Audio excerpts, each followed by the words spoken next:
Hello students, good morning to all of you. How are you? In this lecture, we will discuss about the colligative property 2. In previous lecture, we had discussed about the colligative property first, that was relative lowering in vapor pressure. Now, today's topic is elevation in boiling point. What do you mean by elevation and what do you mean by boiling point? Firstly, we will discuss about the boiling point. It is the temperature at which vapor pressure of the solution becomes equal to atmospheric pressure. देखिए क्या होता है boiling point, इसको हिंदी में गलनांक बोलते हैं हम। ऐसा टेम्परेचर जिसके ऊपर, जैसे मेरे पास क्या है, ये कोई सॉल्यूशन है बच्चों, ये सॉल्यूशन है मेरे पास कोई, इसमें सॉल्वेंट वाटर है और इसके अंदर शुगर मिली हुई है, चीनी। ठीक है, तो जब मैं क्या करता हूँ, इसको हीट करता हूँ, ठीक है, तो ऐसा टेम्परेचर जहाँ पर इसका वेपर प्रेशर, अब वैसे तो वेपर इसके बनेंगे सरफेस पे, वेपराइजेशन होगा, लेकिन इसके वेपर क्या है, बाहर कब निकलेंगे बच्चों, इसके वेपर बाहर तब निकलेंगे जब एटमॉस्फेरिक प्रेशर, यानी बाहर का प्रेशर होता है एटीएम, एटमॉस्फेरिक प्रेशर, किसके इक्वल हो जाएगा, किसके इक्वल हो जाएगा भाई, इसके वेपर प्रेशर के इक्वल हो जाएगा। यानी इसको इतना टेम्परेचर देना पड़ेगा हमने कि इसका वेपर प्रेशर, जो अंदर का वेपर प्रेशर है, वो बाहर के एटमॉस्फेरिक प्रेशर से क्या हो जाए, बताओ, इक्वल हो जाए, या इससे ज़्यादा हो जाएगा तो इसके वेपर ज़्यादा बनेंगे। बट कंडीशन ये है कि इक्वल तो होना चाहिए ना कम से कम, तभी इसका बॉइलिंग पॉइंट होगा, यानी तभी इसके वेपर बॉयल करेंगे, यानी ये लिक्विड हमारा बॉयल करके गैसियस स्टेट में बदलना शुरू हो जाएगा। अंडरस्टैंड। चलिए, एलिवेशन का मतलब क्या होता है बच्चों, एलिवेशन आपने देखा होगा, एलिवेटर देखे होंगे, एलिवेटर, एलिवेटर लिफ्ट होती है जो, एलिवेटर बोलते हैं उसको, लिफ्ट मीन्स ऊपर उठाना, इसका मतलब होता है ऊपर उठाना यानी बढ़ना। सिंपल सी भाषा में मैं बताऊं, in simple language we can say that elevation means to increase, to rise, understand. और this topic is also called, अब इसको मैंने क्या बोला, एलिवेशन इन बॉइलिंग पॉइंट आज की कोलिगेटिव प्रॉपर्टी हमारी है, इसको इबिलियोस्कोपी भी बोलते हैं भाई, क्योंकि इसमें एक कांस्टेंट आएगा जिसको बोलेंगे इबिलियोस्कोपिक कांस्टेंट, इसलिए इस टॉपिक का नाम हो जाता है इबिलियोस्कोपी। ठीक है, ऐसी स्टडी जिसके अंदर क्या पढ़ते हो आप, यानी ऐसी केमिस्ट्री जिसके अंदर क्या पढ़ते हो आप, elevation in boiling point, that is ebullioscopy. और इस ये एलिवेशन इन बॉइलिंग पॉइंट को मैं डिनोट करूँगा इस चैप्टर में डेल्टा टीबी से। याद रखो बच्चों, किससे, डेल्टा टीबी से मैं इसको डिनोट करूँगा। तो देख लीजिएगा, बड़ा सिंपल सा टॉपिक है आज का, विद न्यूमेरिकल, विद कुछ क्वेश्चंस मैंने ऐड किए इस टॉपिक के अंदर, तो उसको देखो आप इसमें। व्हेन वी ऐड, जब हम मिलाते हैं some non volatile solute to the pure solvent. अब इसमें क्या, अभी छोटा सा डायग्राम बना लिया आप साइड में, ये अपने पास कोई बिकर है, इसके अंदर वाटर है और मैंने क्या, नॉन वोलेटाइल सोल्यूट, शुगर मिला दिया, चलो क्या मिला दिया, शुगर। ठीक है, यानी मैंने क्या बोला आपको, जब मैं कोई नॉन वोलेटाइल सोल्यूट मिलाऊंगा प्योर सोलवेंट में, देन वेपर प्रेशर क्या होगा इसका, पिछले टॉपिक में पढ़ा था हमने, लोअरिंग ऑफ वेपर प्रेशर। तो वेपर प्रेशर बच्चों क्या होगा, सोल्यूशन का डिक्रीज होगा ना। क्यों डिक्रीज होगा, क्योंकि इसका सरफेस एरिया अफेक्ट होगा, है ना, सरफेस एरिया क्या हो जाएगा इसका, कम हो जाएगा। सरफेस एरिया कम होगा सोलवेंट, जो सोल्यूट पार्टिकल है उनके द्वारा, तो इसके ऊपर वो कवर कर लेंगे इसको, जिससे इसके वेपर कम बनेंगे, तो वेपर प्रेशर सॉल्यूशन का डिक्रीज करेगा definitely, as we had discuss in previous colligative property, बता चुका हूँ मैं आपको। Then we can say that, हम इस प्रॉपर्टी में क्या कह सकते हैं, आप खुद सोच लें इस चीज़ को, सोच समझ के लिखें, रटना नहीं है बिल्कुल भी। Then we can say that boiling point of solution after adding of non volatile solute, इस सॉल्यूशन का सोचो बॉइलिंग पॉइंट क्या करेगा जब आप नॉन वोलेटाइल सोल्यूट ऐड करोगे। जैसे मेरे पास ये सॉल्यूशन है बच्चों, इसके अंदर वाटर है, pure solvent, pure solvent water का बॉइलिंग पॉइंट कितना होता है, 100 डिग्री सेल्सियस। लेकिन जब आप इसमें शुगर वगैरह कुछ ऐड करोगे, वो तो नॉन वोलेटाइल सोल्यूट है ना, तो इसका बॉइलिंग पॉइंट क्या इतना ही रहेगा, नहीं, वो इंक्रीज करेगा, चाहे कुछ भी बढ़े, चाहे 0.2 बढ़े, तो ये वैल्यू बढ़ेगी कुछ, क्योंकि वेपर प्रेशर कम होता है इसका, इस वजह से इसका बॉइलिंग पॉइंट बढ़ेगा। ज़्यादा वेपर बनाने के लिए हमने ज़्यादा क्या करना पड़ेगा, टेम्परेचर देना पड़ेगा इसको, अंडरस्टैंड। मैंने क्या बताया कि the boiling point of solution after adding of non volatile solute also increases, it is called the elevation in boiling point, इसलिए मैं इसको क्या बोलूँगा, elevation in boiling point. Understand, have you understood. देख लीजिए एक बार इसमें, यहाँ पे आप याद रखें, boiling point is not a colligative property, boiling point is not a colligative property, but elevation in boiling point, change in boiling point is the colligative property here. Understand. चलिए मैं ग्राफ से आपको इसको समझाता हूँ, इस चीज़ को, सारी चीज़ को। वी आर डिस्कसिंग और we are understanding the concept by making a suitable graph. देख लीजिए अब यहाँ पे क्या बच्चों, मैंने एक ग्राफ बना दिया अभी। अब आप जानते हो ये मैंने ग्राफ बनाया, वेपर प्रेशर यहाँ पे ले लिया और नीचे क्या ले लिया इसका भाई, टेम्परेचर ले लिया भाई। नीचे क्या ले लिया मैंने, टेम्परेचर, और यहाँ पे क्या ले लिया इसका, वेपर प्रेशर। तो आप जानते हो प्योर सोलवेंट के क्या है, वेपर ज़्यादा बनेंगे ना तो ऊपर रखेंगे हम इसको। ये देखो ऊपर रखा मैंने, प्योर सोलवेंट था ना, इसके वेपर ज़्यादा बनेंगे तो ऊपर रखा मैंने इसको, है ना। क्या बोला मैं, प्योर सोलवेंट है तो इसके वेपर ज़्यादा बनेंगे तो इसको हमने यहाँ पे रख लिया। ये पॉइंट ऐसा है, यहाँ पे 1 एटमॉस्फेरिक प्रेशर है। मैं इसको लाइन को खींच लेता हूँ कंप्लीट। तो यहाँ पे इस पॉइंट पे आके क्या है, वेपर प्रेशर मेरा देखो इस पॉइंट पे, मान लो ये पॉइंट है, इस ए पॉइंट पे आके वेपर प्रेशर मेरा किसका, प्योर सॉल्वेंट का, किसके इक्वल हो गया, एटमॉस्फेरिक प्रेशर के इक्वल हो गया। इसी तरह से मैंने सॉल्यूशन का ग्राफ ड्रा करने की कोशिश की। तो बताओ जो सॉल्यूशन मेरा है टेम्परेचर के साथ वेरी करेगा, यहाँ पे नॉन वोलेटाइल सॉल्यूट इसके अंदर है तो इसके नीचे ग्राफ आएगा इसका डेफिनेटली, क्योंकि प्योर सॉल्वेंट का क्या है, वेपर प्रेशर ज़्यादा है और सॉल्यूशन का क्या है, वेपर प्रेशर कम है। तो यहाँ पे मैंने इस ग्राफ को ड्रा किया और इस पॉइंट पे आके प्योर जो हमारा सॉल्यूशन है, सोल्यूट जिसमें ऐड है नॉन वोलेटाइल, उसका वेपर प्रेशर किसके इक्वल हो गया, एटमॉस्फेरिक प्रेशर के इक्वल हो गया, है ना। अगर मैं इसका टेम्परेचर देखूँ तो बच्चों नीचे जाओगे, इस पॉइंट से नीचे, ये मेरा टी नॉट बी है, ये प्योर सॉल्वेंट का बॉइलिंग पॉइंट है। टी नॉट बी क्या है बच्चों, यहाँ पे टी नॉट बी मैंने लिख रखा है स्पेशली। टी नॉट बी यहाँ पे क्या है, प्योर सॉल्वेंट का बॉइलिंग टेम्परेचर है, या बॉइलिंग पॉइंट भी बोल सकते हो आप इसको। अब यहाँ पे देखो इस पॉइंट से नीचे जाओगे तो आप, ये हो गया अपना टी बी, क्या हो गया भाई, टी बी। ये किसका है, ये सॉल्यूशन का बॉइलिंग टेम्परेचर है बच्चों। It is the boiling point भी कह सकते हो, बॉइलिंग टेम्परेचर भी कह सकते हो, किसका, सॉल्यूशन का। अंडरस्टैंड। इन दोनों के बीच में देखो बच्चों डिफरेंस है ये, यहाँ देखो इन दोनों के बीच में जो गैप है ये वाला, इस गैप को मैं क्या बोल सकता हूँ, डेल्टा टी बी, यानी चेंज ऑफ बॉइलिंग टेम्परेचर। कितना चेंज हुआ, जब मेरा सॉल्वेंट था तो कितना टेम्परेचर था, boiling temperature, that was T nought B. और जब मेरा सॉल्यूशन बन गया, उसमें नॉन वोलेटाइल सोल्यूट भी ऐड हो गया, तो डेफिनेटली मैंने बोला यहाँ पे बॉइलिंग पॉइंट इंक्रीज कर गया। इसका मतलब दोनों डिफरेंट डिफरेंट टेम्परेचर हो गई। तो टी नॉट बी हमारा प्योर सॉल्वेंट का क्या है, बॉइलिंग टेम्परेचर, और टी ऑफ बी हमारा क्या है, टी ऑफ बी सिंगल, ये किसका है, सॉल्यूशन का बॉइलिंग टेम्परेचर। और डेल्टा टी बी ही मेरा यहाँ पर क्या है बच्चों, change of boiling temperature, means change हो गया। चेंज ही क्या था, what was the change, elevation in boiling point. कैसे पता लगा, देखो एक बार, चलिए ऊपर चलते हैं अब हम इसमें। यहाँ पे मैंने क्या लिख रखा है, here T B is the boiling point of solution, बता दिया आपको। टी नॉट बी, ये टी नॉट बी है, boiling temperature of pure solvent, ये भी बता दिया।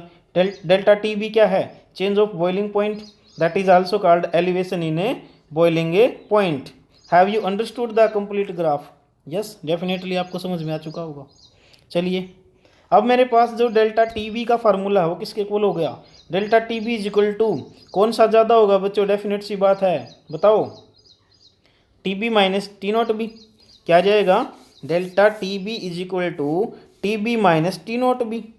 क्यों भाई, क्योंकि बॉइलिंग टेम्परेचर मेरा किसका ज़्यादा होगा, बेसिक सी बात है, सॉल्यूशन का ज़्यादा होगा, क्योंकि एलिवेशन इन बॉइलिंग पॉइंट।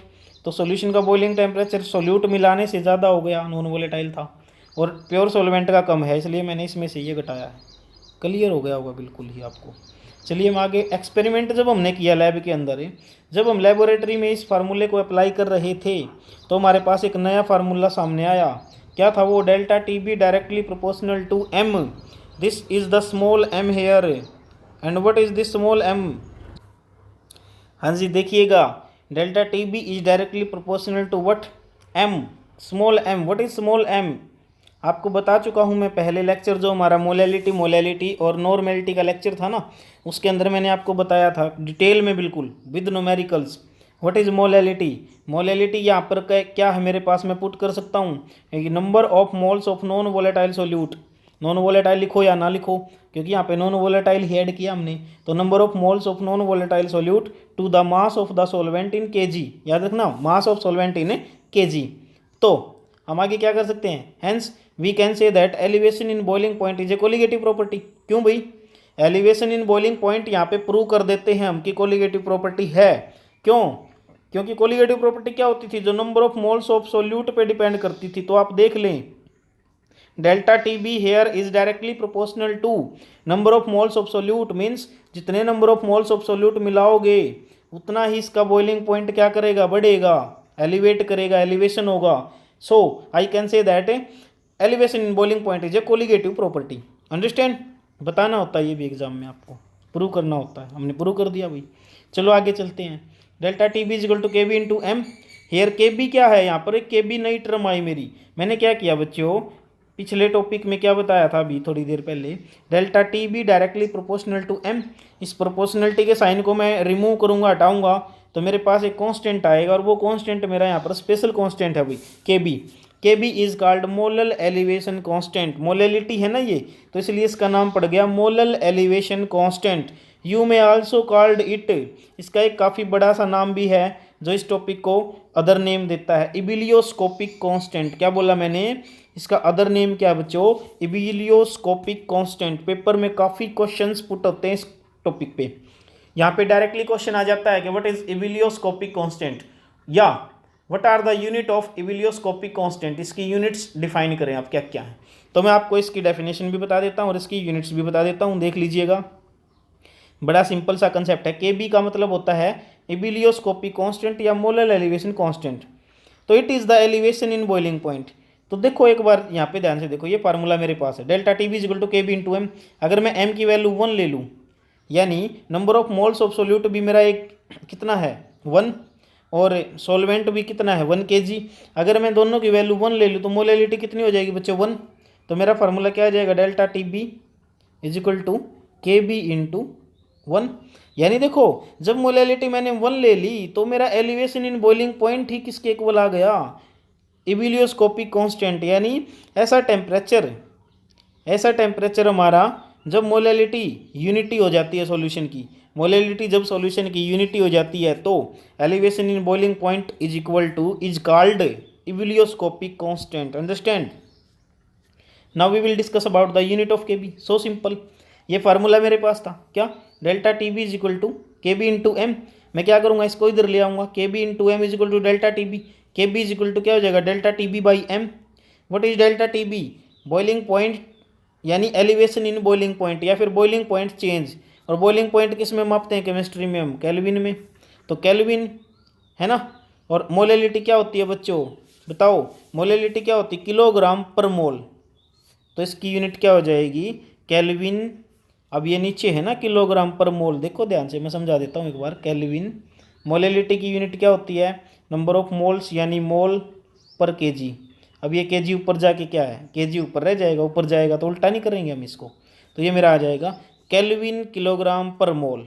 आया समझ में बच्चों, kelvin kilogram per mole, it is the unit of K B. K B is what here, it is the ebullioscopic constant. Now we will discuss some numericals on this concept. देख लीजिएगा, इस concept पे कुछ numericals हम करेंगे। After that इसका molecular mass निकाल लेंगे, इसका फार्मूला बनाएंगे सेकंड, और उस पर भी न्यूमेरिकल्स करेंगे। बेसिकली मैंने बताया था आपको पेपर में कोलिगेटिव प्रॉपर्टी आती है तो विद न्यूमेरिकल ही आती है बच्चों, 5 नंबर की। ठीक है, चलिए डिस्कस करते हैं न्यूमेरिकल फर्स्ट। क्या कहता है, 18 gram of glucose C6H12O6 is dissolved in 1 kg of water. 18 gram glucose मेरे पास 1 kg ऑफ वाटर में क्या है, डिजोल्व किया गया है। Find the boiling point of solution. क्या निकालना बच्चों, टी बी निकालना है। What will you calculate, T B. क्या निकालोगे, टी बी निकालोगे भाई, है ना। बॉइलिंग पॉइंट ऑफ सॉल्यूशन निकालोगे। बॉइलिंग पॉइंट प्योर वाटर का दे रखा हमारे को इसने कितना, 373 केल्विन। और के बी की वैल्यू भी ऑलवेज गिवन होगी बच्चों, मोस्टली गिवन होगी। रेयर केस ऐसे होंगे जहाँ के बी की वैल्यू गिवन ना हो। तो 0.52 किलो, ये केल्विन किलोग्राम पर मोल, केल्विन किलोग्राम पर मोल। चलिए सिंपल है, सोल्व करते हैं। This is the formula will be used. Formula used क्या है, delta T B is equal to K B into M. What is delta T B, sorry what is K B, 0.52, and what is M here, you can extend it as the number of moles of solute, mass of the solvent in KG. Simple है बच्चों। तो यहाँ पे क्या करोगे, 0.52 कितने हैं number of moles of solute, 18 gram, given mass is 18 gram, molecular mass किसका, ग्लूकोज का 180। तो क्या करेंगे हम, नंबर ऑफ मोल्स, ये ऊपर वाली टर्म है जो, इसका फार्मूला क्या है, गिवन मास बाई मोलिकुलर मास। तो मैंने लिख दिया 18 बाई 180। और मोलेलिटी में नीचे क्या होता है, mass of solvent in KG, ये दे रखा, mass of solvent, solvent is here as a water and mass of solvent in KG is 1 kg। अगर ये ग्राम में देता तो 1000 भी से भी डिवाइड करना पड़ता, लेकिन यहाँ पे 1 किलोग्राम दिया गया है, तो डायरेक्टली लिख लो आप इसको। सोल्व करोगे तो क्या जाएगा बच्चों, 1/10 बचेगा, 1 का कुछ रोल नहीं है यहाँ पे, तो 0.52 1/10 ये आ गया मेरा 0.0252, 0.052। What is delta T B, delta T B we had calculated, हमने निकाल लिया ये कितना है, delta T B is equal to 0.052। अब ये फार्मूला अप्लाई करो बच्चों, what is this, delta T B का फार्मूला क्या होता है, T B minus T nought B, और वो हमारे को मिल चुका है। डेल्टा टी बी को मैं क्या लिख सकता हूँ, T B minus T nought B is equal to 0.052। T B minus T nought B की वैल्यू इन्होंने दे ही रखी है आपको, कहाँ है, ऊपर देखो गिवन वैल्यू है, टी नॉट बी की वैल्यू, ये देखो ये रही वैल्यू, यहाँ पे ऊपर देखिए आप 373, कितनी है 373 केल्विन। तो T B minus pure solvent का boiling point 373 is equal to 0.052, T B आ जाएगा हमारा यहाँ से, यहाँ पे जाके इस साइड जाके ये ऐड हो जाएगा इसके अंदर, 373 जब जोड़ोगे आप 0.052 में, तो यू विल गोट, क्या मिलेगा आपको यहाँ पे, यू विल गेट 373.052 आंसर। तो बॉइलिंग पॉइंट ऑफ सॉल्यूशन हमारा आ चुका है, बड़ा इजी न्यूमेरिकल था वही। एक न्यूमेरिकल और डिस्कस करते हैं बच्चों, बाई चांस 2 सॉल्यूट दे दे तो फिर क्या करोगे आप, जैसे numerical number 2, 6 gram of urea, urea का फार्मूला याद रखो, यूज्ड होगा इसमें NH2CONH2, ये यूरिया का फार्मूला होता है। 6 gram of urea and 9 grams of glucose are dissolved in 300 gram of water, find the boiling point of solution, वही निकालना है टीबी। और boiling point of pure water दे रखा है 100 डिग्री सेल्सियस, के बी दे रखा है वाटर के लिए 0.52 किलो, यानी 0.52 केल्विन किलोग्राम पर मोल, अंडरस्टैंड। चलिए number of moles of solute निकाल लेंगे, total number of moles of solute निकाल लेंगे, चाहे कितने भी सॉल्यूट दे रखे हो भाई सभी को ऐड कर दो आप। अब total number of moles of solute कैसे निकलते हैं, given mass by molecular mass, given mass कितना है बच्चों, किसका, यूरिया का 6 ग्राम, तो ऊपर मैं 6 रख लूँगा, और यूरिया का मैंने मोलिकुलर मास आपको निकालना भी सिखाया, यहाँ पे देखो यानी यूरिया का जो फार्मूला ये है, और इसका molecular mass given mass by, ये नंबर ऑफ मोल्स क्या आ जाएंगे यूरिया के, given mass by molecular mass urea का 60 निकलता है, यहाँ पे निकालोगे तो 14 + 2 + 12 + 16 + 7 + 2, ये ऐड करके आप इसको, सॉरी 7 नहीं 14 आएगा नाइट्रोजन का, सबका एटॉमिक मास ऐड कर दो, मोलिकुलर मास 60 आ जाएगा।